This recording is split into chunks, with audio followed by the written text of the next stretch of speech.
Episode 20.1 में मैंने आपको बताया था इंटीग्रेशन बाय पार्ट्स, है ना। इंटीग्रेशन बाय पार्ट्स को बनाने के सारे रूल मैंने 20.1 में आपको सिखाया। इसका जो फार्मूला होता है रिवाइज कर लीजिए। देखिए, integration of multiplication of two functions, यानी first function into integration of second function minus integration of differentiation of first function into integration of second function. ठीक है, तो दो फंक्शन का मल्टीप्लिकेशन का इंटीग्रेशन करने में जो सबसे बड़ी दिक्कत होती है वो ये होती है कि किस फंक्शन को हम फर्स्ट लें और किस फंक्शन को सेकंड लें। तो फर्स्ट फंक्शन के चुनाव करने से संबंधी 5 रूल्स मैंने एपिसोड 20.1 में आपको बताए थे, और पहले रूल को समझाने के लिए मैंने एक सवाल भी आपको सिखाया था। ठीक है, अब मैं लगातार अगले एपिसोड में हर रूल से रिलेटेड एक दो सवाल आपको बताते जाऊंगा ताकि रूल्स आपको बहुत अच्छे से याद हो जाएं। चलिए, आज हम रूल 2 पे बात करते हैं। रूल 2 ये कहता है, रूल किस चीज का है, दो फंक्शन के मल्टीप्लीकेशन का इंटीग्रेशन करना है आपको, तो किस फंक्शन को पहला मानेंगे और किस फंक्शन को आप दूसरा मानेंगे, इस बात के लिए आपको रूल है। ठीक है, तो रूल 2 आपका क्या कहता है, if the integrand contains one unintegrable, मतलब जो आपका इंटीग्रेंड है, ये यूवी जो है आप इसको बोलते हैं हम इंटीग्रेंड, है ना। तो क्या बोलता है, देखो, if the integrand contains one unintegrable, माने ये दोनों में से कोई एक जो फंक्शन है वो अनइंटीग्रेबल है, यानी उसका डायरेक्ट इंटीग्रेशन नहीं किया जा सकता, यानी उसके लिए कोई भी फार्मूला डायरेक्ट अवेलेबल नहीं है। जी मतलब एग्जाम्पल के रूप में बताता है इनवर्स फंक्शन और लॉगरिथमिक फंक्शन। तो इनवर्स फंक्शन और लॉगरिथमिक फंक्शन का कोई भी इंटीग्रेशन का फार्मूला उपलब्ध नहीं है, तो take unintegrable as the first function and other as second. मतलब जो अनइंटीग्रेबल फंक्शन है उसको ही आपको फर्स्ट फंक्शन मानना है, याद रख लीजिए। फिर से मैं बोल रहा हूं, देखिए, दोनों फंक्शन में से जो फंक्शन अनइंटीग्रेबल है, यानी जिसका डायरेक्ट इंटीग्रेशन का कोई फार्मूला नहीं है, जिसको सीधे सीधे इंटीग्रेट नहीं किया जा सकता, उस फंक्शन को आपको क्या करना है, फर्स्ट फंक्शन मानना है। इस बात को अच्छे से याद रख लीजिए। ठीक है, और जो दूसरा बचा हुआ फंक्शन है उसको आपको सेकंड फंक्शन मानना है। ठीक है ना।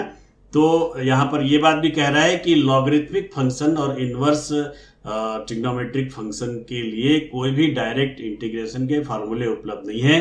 तो अगर आपके सवाल में कोई भी लॉगरिथमिक फंक्शन आता हो या इनवर्स फंक्शन आता हो, तो आपको उसी को क्या करना है, फर्स्ट फंक्शन के रूप में एज्यूम करना है। ठीक है, चलिए एक आध हम लोग सवाल देखते हैं और इसको बनाते हैं। देखिए, एग्जाम्पल भी इसमें लिखा हुआ है, integration of x raise to n log x। इसमें देखिए x रेस टू n का तो आपको इंटीग्रेशन का फार्मूला पता है, x raise to n plus 1 by n plus 1, लेकिन log x का इंटीग्रेशन का कोई फार्मूला नहीं होता, डायरेक्ट फार्मूला नहीं होता। तो अगर ये क्वेश्चन आ जाए तो आपको log x को क्या मानना चाहिए, पहला फंक्शन मानना चाहिए, और x रेस टू n को दूसरा फंक्शन मानना चाहिए। वैसे यहां देखिए x cos इनवर्स x, यहां भी बताऊं आपको मैं, cos इनवर्स x जो है इसका भी इंटीग्रेशन का कोई डायरेक्ट फार्मूला नहीं है, डायरेक्ट आप इसको इंटीग्रेट नहीं कर सकते। इसलिए आपको ये सलाह दी जाती है कि इंटीग्रेशन बाय पार्ट से इस सवाल को बनाने के लिए cos इनवर्स x को आपको पहला फंक्शन मानना चाहिए, और ये x जो है वो क्या होगा, वो दूसरा फंक्शन होगा। तो इन दोनों सवाल को मैं आपको पूरा सॉल्व करके दिखाता हूं कि कैसे ये रूल काम करता है। ठीक है, देखिए पहला सवाल मैं लेता हूं यहां पर, integration of i is equal to integration of x raise to n into log x। तो देखिए रूल ये कहता है कि आपको log x जो है उसको फर्स्ट फंक्शन मानना चाहिए। तो ये मेरा फर्स्ट फंक्शन है और ये मेरा दूसरा फंक्शन है। ठीक है, तो आपका फार्मूला क्या होता है, फार्मूला होता है first function into integration of first function into integration of second function, okay, minus integration of differentiation of first function. आपने फर्स्ट फंक्शन क्या लिया है, log x लिया है, log x into integration of second function, मतलब क्या है आपका second function s raise to n dx, और इस पूरे का इंटीग्रेशन। ठीक है। तो देखिए first function into integration of second function minus integration of differentiation of first function into integration of second function. ये फार्मूला आपने लगा दिया, अब इसको सॉल्व कर देते हैं। चलिए आई इज इक्वल टू क्या हो जाएगा, देखिए log x, और ये हो जाएगा आपका x raise to n plus one by n plus one minus integration of, देखिए log x का डिफरेंशिएशन 1/x होता है, ये 1/x लिख दिए, और into x raise to n का इंटीग्रेशन क्या होता है, x raise to n plus one by n plus one. तो log x का differentiation 1/x, x raise to n का integration x raise to n plus one by n plus one, और ये बाहर dx का dx। ठीक है, चलिए आगे बढ़ते हैं। i इज इक्वल टू ये हो जाएगा आपका, देखिए log x into x raise to n plus one by n plus one minus, इसको आप सॉल्व कर देंगे तो क्या हो जाएगा, देखिए integration of x raise to, ये y x raise to one है, ये वन कैंसिल हो जाएगा तो बच जाएगा क्या, x रेज टू n बच जाएगा, और अपॉन n प्लस वन बच जाएगा। अब एक लाइन और सॉल्व करते आगे, देखिए i इज इक्वल टू क्या हो जाएगा, log x into x raise to n plus one by n plus one minus, अब देखिए x रेज टू n का जो इंटीग्रेशन है वो x raise to n plus one by n plus one होगा, तो ये 1 बाई n प्लस वन को हम पहले लिख देते हैं 1 बाई n प्लस वन, और x रेज टू n का इंटीग्रेशन कर देंगे, क्या हो जाएगा, x raise to n plus one by n plus one, और एक कांस्टेंट जोड़ देंगे c। तो फाइनली आंसर क्या हो जाएगा, देखिए i is equal to log x into x raise to n by x raise to n plus one by n plus one minus x raise to n plus one by n plus one whole square, और ये plus आपका c, ये हो गया आपका answer. ठीक है, तो रूल जो है x raise to n log x में, देखिए आपका log x जो है वो अनइंटीग्रेबल फंक्शन है, तो log x को आपको फर्स्ट फंक्शन मानना चाहिए। तो log x को हमने फर्स्ट फंक्शन माना, तो कैसे हल हुआ देख लीजिए एक बार और। First function into integration of second function minus integration of differentiation of first function log x into integration of ये सेकंड फंक्शन आपने लिख दिया x रेज टू n। ठीक है, तो केवल आप log x को फर्स्ट फंक्शन मानते ही 50% क्वेश्चन आपका मान लीजिए सॉल्व हो गया। अगर आपने x रेज टू n को फर्स्ट फंक्शन मान लिया और log x को सेकंड फंक्शन मान लिया, फंस जाएंगे, सवाल बनेगा नहीं। ठीक है, तो log x को फर्स्ट फंक्शन मान के आप बहुत आसानी से सवाल बन जाता है।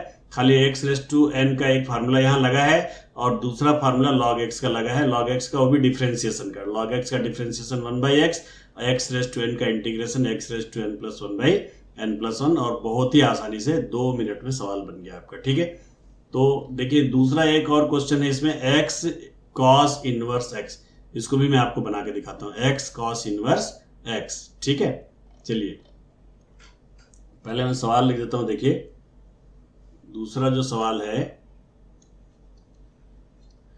i is equal to integration of x into cos inverse x dx। ठीक है, तो आपको किसको फर्स्ट फंक्शन मानना चाहिए, यहाँ पे इनवर्स फंक्शन को। हमेशा याद रखिए, इनवर्स फंक्शन को आप फर्स्ट फंक्शन मानेंगे और जो रेस्ट बचेगा उसको आप सेकंड फंक्शन मानेंगे। ठीक है, और बनाते हैं, चलिए आगे देखिए कैसे बनेगा। फार्मूला लगा दीजिए, first function cos inverse x into integration of second function, तो x का इंटीग्रेशन होगा, मैं डायरेक्ट लिख देता हूं। अब आप सीख गए हैं फार्मूला, तो इसको मैं डायरेक्ट लिख देता हूं। देखिए सेकंड फंक्शन का इंटीग्रेशन माने एक्स स्क्वायर बाई टू, तो ये first function into integration of second function minus integration of differentiation of first function.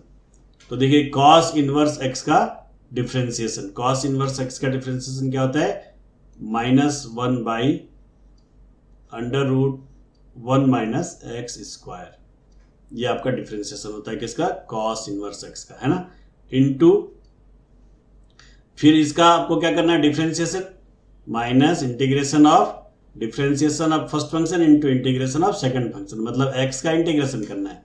X का इंटीग्रेशन क्या होगा, देखिए एक्स स्क्वायर अपॉन 2, ओके, और ये आपका dx। तो देखिए फार्मूला एक बार रिपीट कर देता हूं मैं।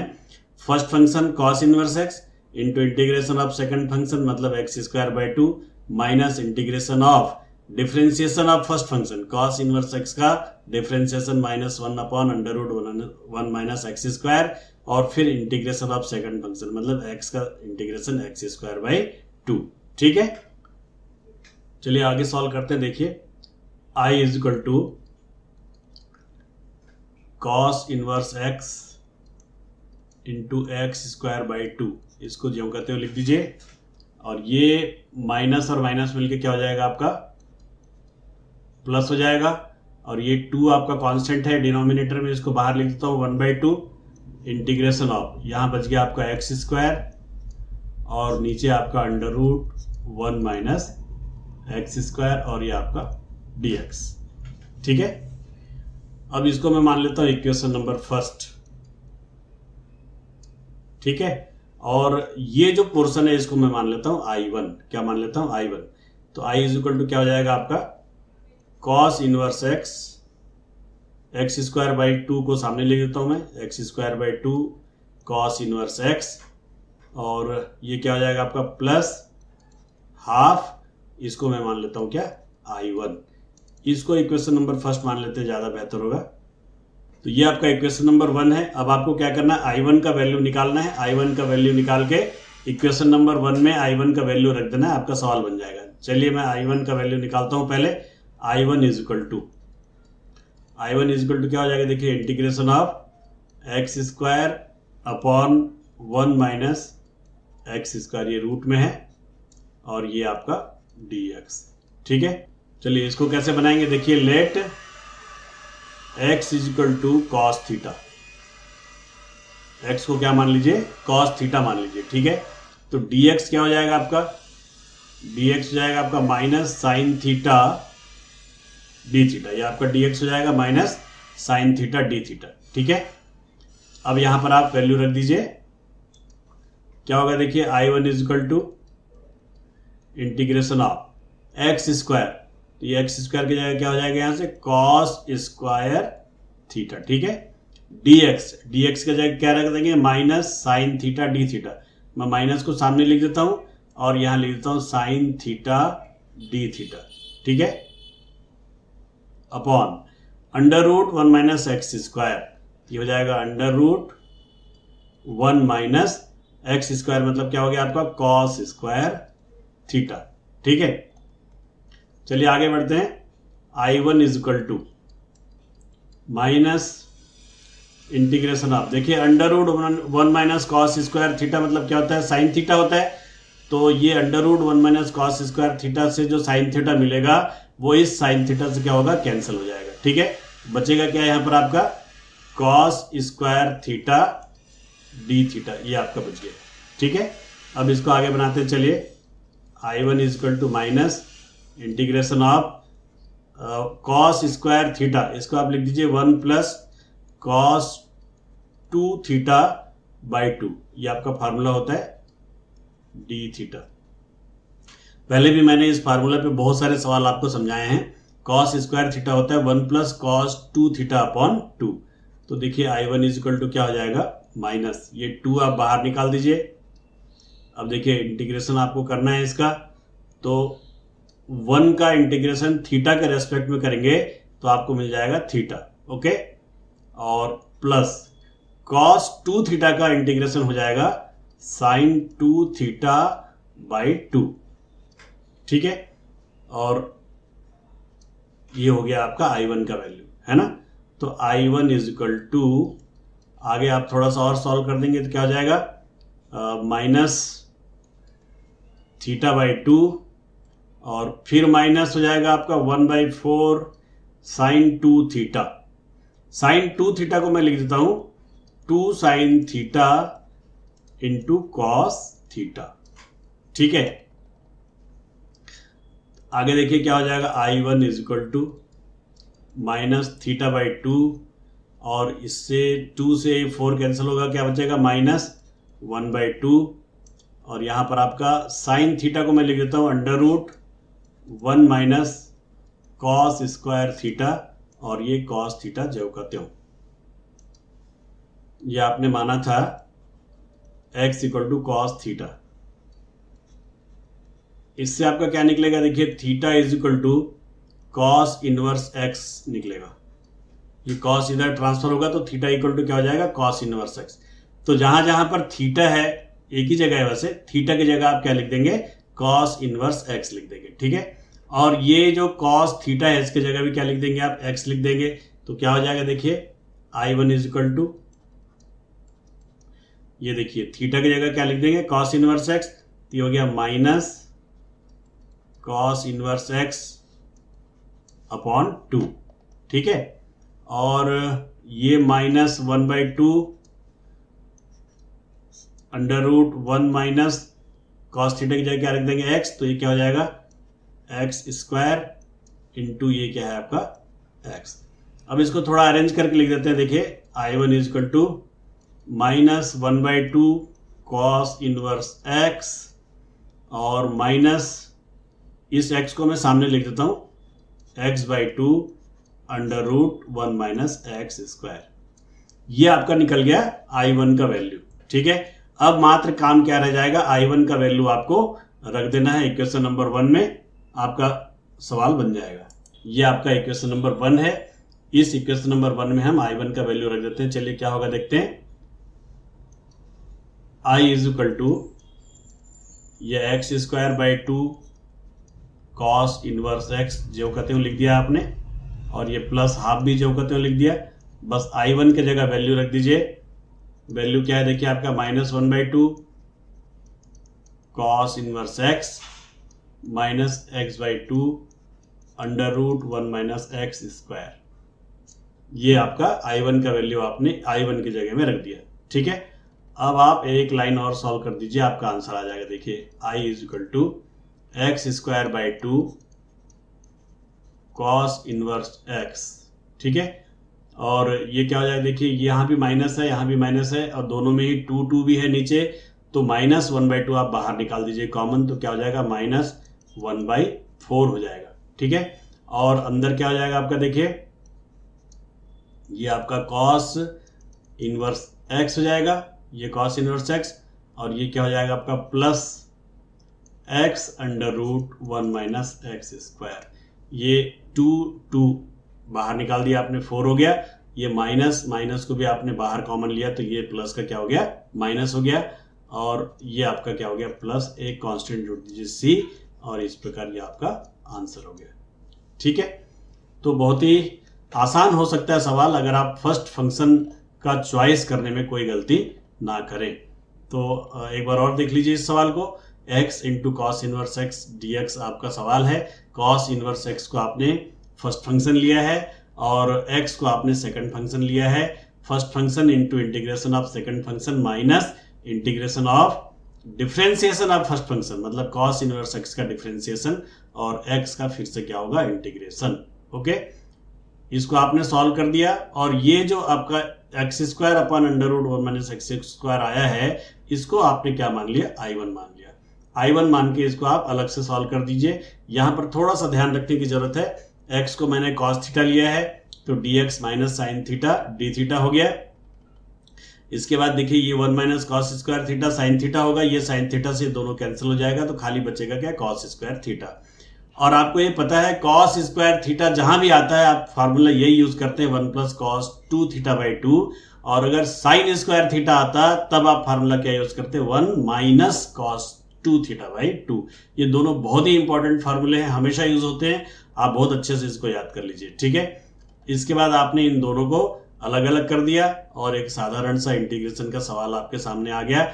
आखिरी में आपने क्या किया, एक्स की जगह रख दिया कॉस थीटा, और थीटा के जगह आपने, माफ कीजिएगा, कॉस थीटा की जगह आप रख देंगे एक्स, और थीटा की जगह आप रख देंगे कॉस इनवर्स एक्स। तो देखिए ये थीटा की जगह कॉस इनवर्स एक्स हो गया, और ये कॉस थीटा है इसके जगह एक्स स्क्वायर, क्योंकि ये कॉस स्क्वायर थीटा है, और ये कॉस थीटा की जगह यहाँ एक्स रख दिए। इसको सॉल्व कर दिए, और जो इक्वेशन नंबर 1 आया था उसमें आपने क्या किया, इस I1 के वैल्यू को यहाँ रख दिया, I1 का वैल्यू रख दिया यहाँ पर। इस प्रकार ये आपका आंसर हो गया।